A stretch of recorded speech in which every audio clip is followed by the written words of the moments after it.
Frère, au sujet des phénomènes spirituels, je ne veux pas vous laisser dans l'ignorance. Vous le savez bien. Quand vous étiez païen, vous étiez entraîné sans contrôle vers les idoles muettes. C'est pourquoi je vous le rappelle. Si l'on parle sous l'action de l'Esprit de Dieu, personne ne dit Jésus est un maudit. Et personne n'est capable de dire Jésus est le Seigneur sans l'action de l'Esprit Saint. Les dons de la grâce sont variés, mais c'est toujours le même Esprit. Les fonctions dans l'Église sont variées, mais c'est toujours le même Seigneur. Les activités sont variées, mais c'est toujours le même Dieu qui agit en tous. Chacun reçoit le don de manifester l'Esprit en vue du bien de tous. À celui-ci est donné grâce à l'Esprit le langage de la sagesse de Dieu. À un autre, toujours par l'Esprit, le langage de la connaissance de Dieu. Un autre reçoit dans l'Esprit le don de la foi.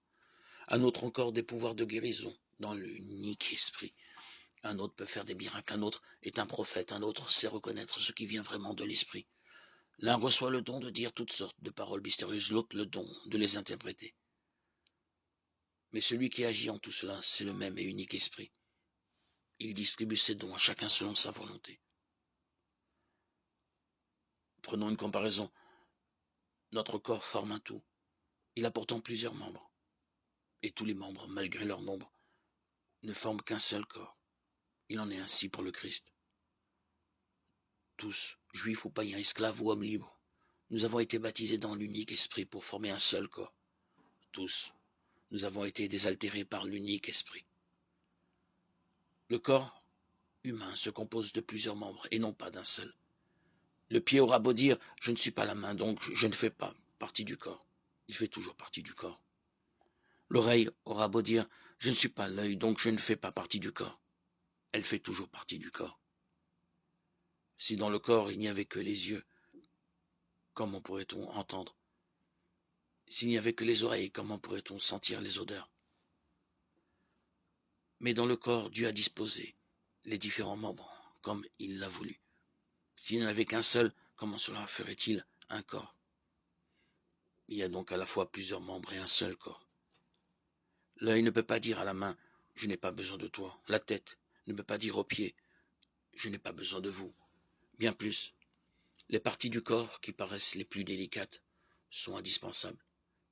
Et celles qui passent pour moins respectables, c'est elles que nous traitons avec plus de respect. Celles qui sont moins décentes, nous les traitons plus décemment. Pour celles qui sont décentes, ce n'est pas nécessaire. Dieu a organisé le corps de telle façon qu'on porte plus de respect à ceux qui en est le plus dépourvu. Il a voulu qu'il n'y ait pas de division dans le corps, mais que les différents membres aient tous le souci les uns des autres. Si un membre souffre, tous les membres partagent sa souffrance. Si un membre est à l'honneur, tous partagent sa joie. Or, vous êtes le corps du Christ, et chacun pour votre part, vous êtes les membres de ce corps.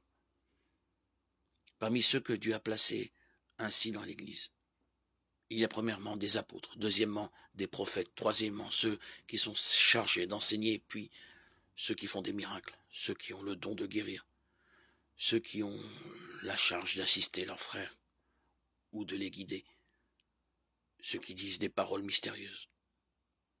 Tout le monde, évidemment, n'est pas apôtre. Tout le monde n'est pas prophète, ni chargé d'enseigner.